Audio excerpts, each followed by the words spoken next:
126 વર્ષની આવી ભગવાન રામને જે નક્કી નથી કરી શકતા તો મને કેમ દાઢી મૂછ કેમ હાવ યુવા અવસ્થા કેમ?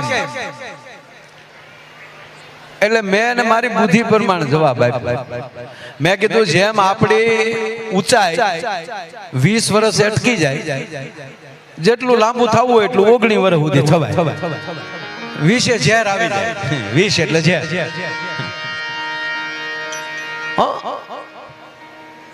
18 વર્ષ ના થાય ને ત્યાં સુધી આપણી ઉંમર આખું ગામ ગણતું હોય. 18 વર્ષ ના થાય ને ત્યાં સુધી ગામ ગણે. ફલાણા બેન દીકરો અવડો થયો, ફલાણા બેન દીકરી અવડી થઈ, એનો વ્યવહાર થયો કે નહીં ક્યાંય, ગામ બહુ ચિંતા કર્યા. કેટલું ભણ્યો હોય, કારણ કે 19 પોગે એટલે તો પછી પૂરું થાય. 19 વટે પછી આવે 20. અને આ દીકરી દીકરાઓ બધા યુવાનો બેઠા છો, પગે લાગીને કહો મારા બાપ, અમુક વાત નીકળતી હોય ધ્યાનથી સાંભળજો. 20 નો અર્થ થાય ઝેર. આપણા જીવનનું ઝેર ચાલુ થાય. પછી દીકરી હોય તોય ભલે, દીકરો હોય તોય ભલે. અને એ દીકરી દીકરા જે એના સદગુરુ ઉપર ભરોસો રાખીને જે 9 વર્ષ એની જિંદગીના જે 20 પછીના જે 9 વર્ષ છે એ, કારણ કે ઝેર વધતું જાય, 21, 22, 23, એમાં જો ચીલો ચૂકી ગયો અને એનો ટ્રેક છોડી દીધો તો મર્યો. પણ જે 9 વર્ષ મજબૂત થઈને એના માવતર ઉપર ભરોસો રાખીને, એના સદગુરુના શબ્દો ઉપર ભરોસો રાખીને જે દીકરી દીકરા એમ કહેવાય કે 9 વર્ષ એમ કહેવાય બરાબર પાળી લે, એટલે તરત આવે તરીશ. તો દુનિયામાં તરીશ. નહીતર આવે કે ફલાણ બેન છોકરો તો એ બધું બેન કર્યું ને, એ તો ત્યાં હમણાં જડતોય નથી, પોલીસ ગોતે છે.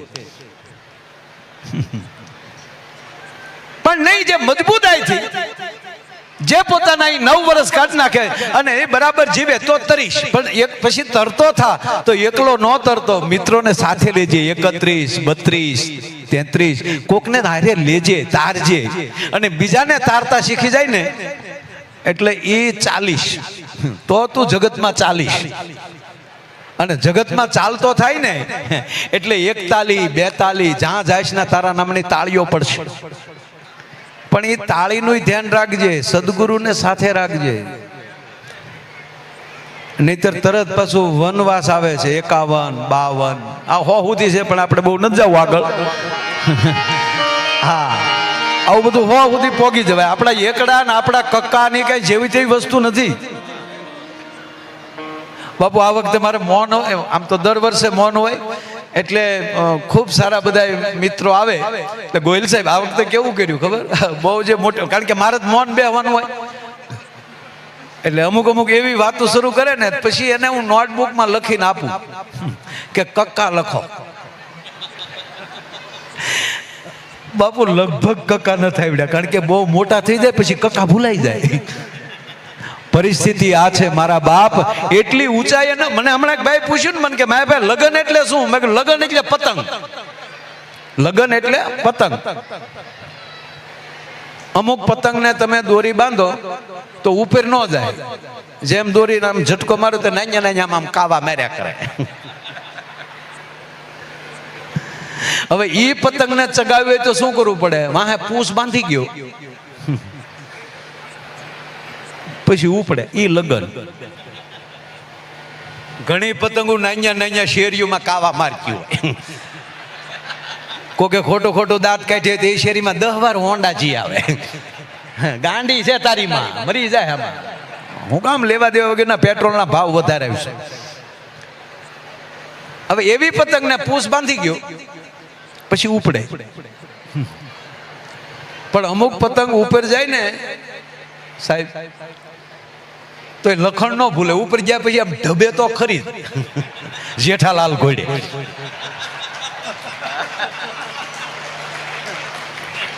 આમ ને આજુબાજુ જોયા કરે.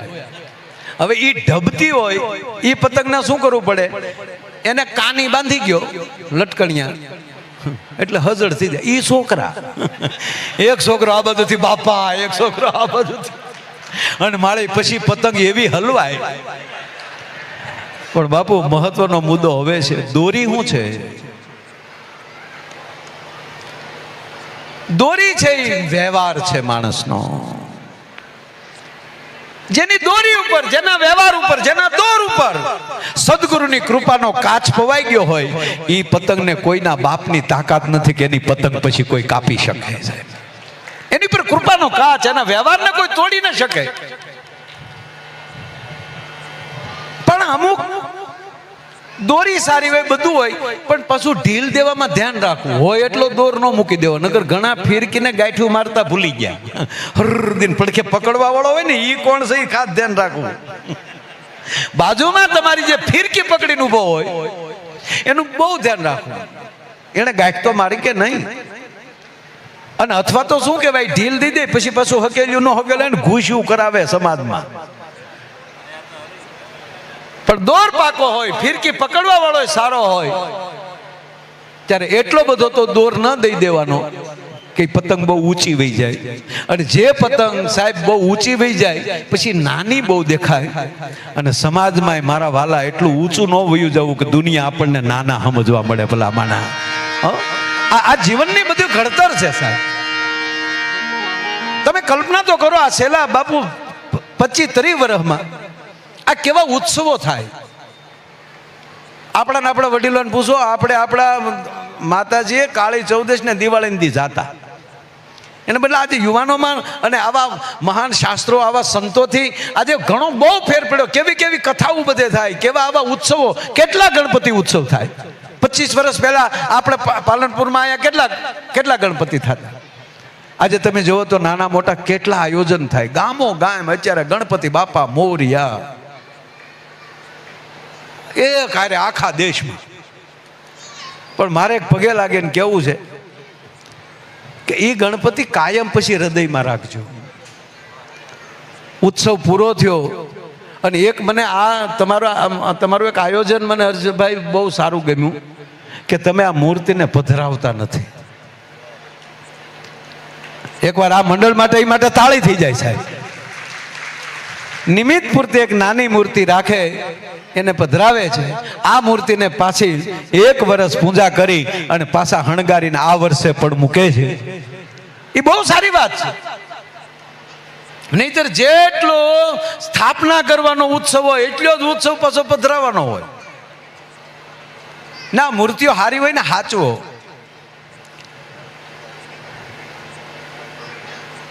મુહૂર્ત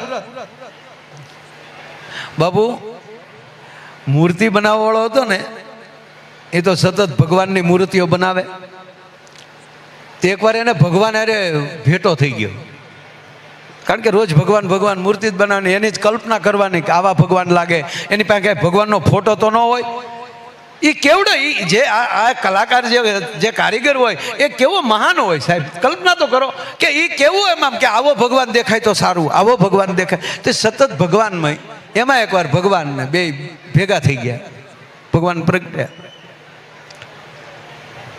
એટલે આને કારીગરે કીધું કે પ્રભુ, હું તમારી મૂર્તિ બનાવું છું, તો હું તમે સર્જક છો, હું સર્જક છું, તો હું એવો શ્રદ્ધાથી બનાવું છું કે અમારી બનાવેલી મૂર્તિ એ બધાય પૂજે છે. અને ભગવાન તમે ક્યાં સોઘડીએ આ બધી મૂર્તિઓ બનાવી? એ કે ભેગા બેહતા નથી. એ કે ભેગા તારી બનાવેલી મૂર્તિઓ છે એ કે ભેગી બેહતી નથી. આડાવડા જ્ઞાતિવાદમાં વયા જાય છે. આડાવડા આ ધર્મમાં ન ફાવ્યું તો પછી તો હાવ આખા ધર્મમાં વયા જાય છે. અને આમ ગણીએ તો 2025 વર્ષ પહેલા બાપુ એક કે ધર્મ જ નહોતો બીજો. 5500 વર્ષ પહેલા ભગવાન કૃષ્ણ સર્વ ધર્મ પરિત્યજ્ય મામેકમ શરણવદ, હે અર્જુન, તમામ ધર્મ છોડી તું મારે શરણે રહેજે. એ ધર્મરાજાને ગાદીએ બેહાડીને બધાય ધર્મનો ભૂકો બોલાવી અને સનાતનની સ્થાપના કરીને નારાયણ વયો ગયો. તો એટલું નહીં, ધર્મરાજ યુધિષ્ઠિરને ગાદીએ બેસાડીને ભગવાન કૃષ્ણ કહે છે કે યુધિષ્ઠિર, હવે એક પણ રાજા નાનો નહીં, તમામ સાથે સંબંધ લઈ લે.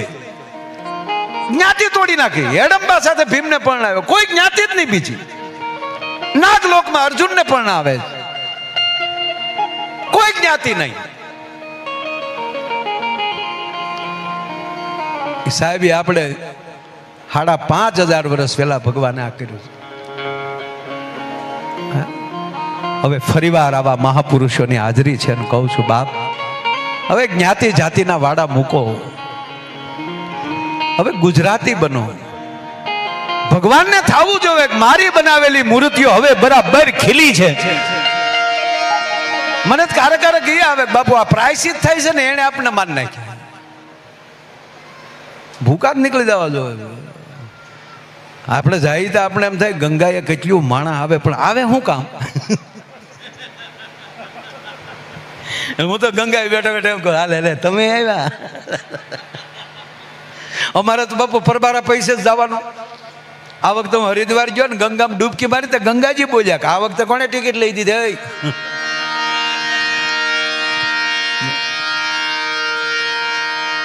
દાદલા સાહેબ કેમ નીકળ્યા એ તો મને ખબર છે. કાંઈ વાંધો નાના નાના બાળકો છે ને. હા વાહ વાહ. આજે ખૂબ દરેક અધિકારીઓ શ્રીઓનો ફરીવાર આવેલી હાર્દિક એકવાર તાળીઓના ગરડાથી વધાવો સાહેબ. તમને અધિકારીઓ પણ સારા મળ્યા છે, ધારાસભ્ય સારા મળ્યા છે. ધારાસભ્ય બધા પણ આવા હારા સભ્ય ઓછા હોય. હા સરળ સ્વભાવ. હું એકવાર એરપોર્ટ મળ્યો ને એકવાર અહીંયા બીજી વાર મળ્યો. એકવાર અમે એરપોર્ટમાં ભેગા થઈ ગયા અને મને સારું એવું છે હું એકવાર મળ્યો ને મને ભૂલાય નહીં, હારા માણા હોય તો. એટલે ખૂબ સરસ વાત છે. અમારા ગોહિલ સાહેબ અહીં ઉપસ્થિત છે, 2 ગોહિલ સાહેબ. હા ઠેઠ પાછળ સુધી બાપુ બધા છેલ્લે થઈ જાય. આમ જો આમ જેટલું અંદર અવાય તો વહી આવજો, બાકી બધું રેડી છે. હા અને આમાં બાપુ ગણપતિ ઉત્સવમાં છે ને હજી લગ્નનો છે ને એ બહુ આવે. હું કામ ગણપત દાદા ને કે હે ગણપત દાદા અમારા ગણે કેદી મંડા હે.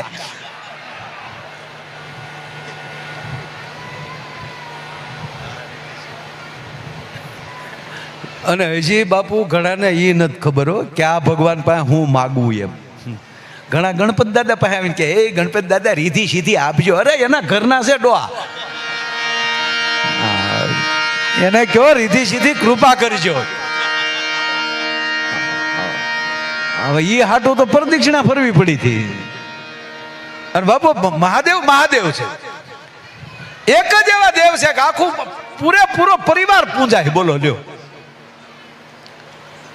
ભગવાન મહાદેવ પૂજાય, માં ભવાની પૂજાય, ગરવા ગણે પૂજાય, કાર્તિકેય મહારાજ પૂજાય, એના ડોકના ઘરેણા પૂજાય, એના વાહનો પૂજાય, નંદી, હાવજ, સિંહ. પણ પાછું કંટ્રોલ કેવો બધો. કાક બાપુએ સરસ આનું ગીત લખેલું છે, પણ હું ડાયરેક્ટ વાત કરતો કે ભગવાન શિવ એ શીખવાડે છે કે કોઈનો વિરોધ ન હોવો જોઈએ. જે હપીને રહે ને એ આખું ઘર પૂજાય. હાલો સાપને અને ઉંદરને ગમે ભેગું થઈ શકે તો ભોળાનાથને ડોકમાં સાપ, ગણપતિનું વાહન ઉંદર રહીને ભેગા.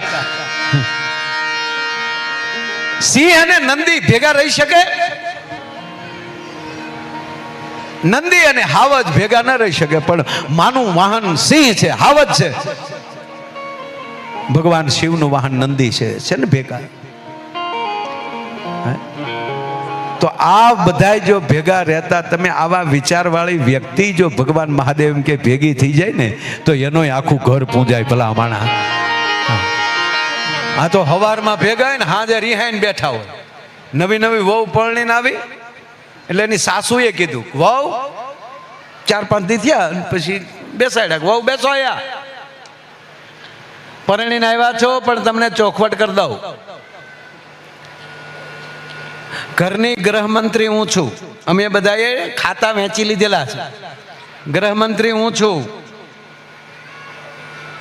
મારો દીકરો છે એ નાણાં મંત્રી છે, તમારા સસરા રેવન્યુ મંત્રી છે. તમારે કયું ખાતું જોવે કયો? બોલી હોવે કીધું હારા હારા ખાતા તમે ઘરના લઈ લીધા, હું વિરોધ પક્ષમાં બેહી આ તમારી સરકાર નહીં હાલવા દઉં. હવે આને તમે આને શું કરવું કયો? હાલો લ્યો. હા, જ્યાં હંપ હોય ત્યાં જ્યાં એકતા હોય. આ ભગવાનોને આપણે ગરબા ગણેને પૂંજીએ છીએ એનું કારણ એ જ છે કે આપણે કંઈક શીખવે છે. આવડા મોટા ગણપતિ વાહન ઉંદર, આ એની સરળતા. બાપુ એના બેય દીકરા મહાન, બોલો. ગરબા ગણે તો સવાલ નથી. અને કાર્તિકેય મહારાજ એ તો દેવોના સેનાપતિ છે. દેવોની સેનાના સેનાપતિ કાર્તિકેય મહારાજ. પણ પ્રથમ પાયામાં વાત એ આવે કે આ જગતમાં જે એની જનેતાનું કીધું કરતો હોય ને જે એના સદગુરુનું કીધું કરતો હોય એ એકવાર દુનિયામાં પૂજાય. માવતરના મોટા માલી, માના મોટા માલી. કારણ કે જે શબ્દ નીકળે એને બ્રહ્મ માની લે કે ના, મારી માં ખોટું ન બોલે.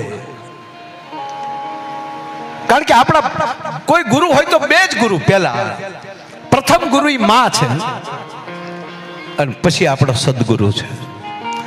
પણ માં અને સદગુરુમાં ફરક એટલો કે માં કુખથી જ્ઞાન આપે છે બાપુ, અને સદગુરુ મુખથી જ્ઞાન આપે છે.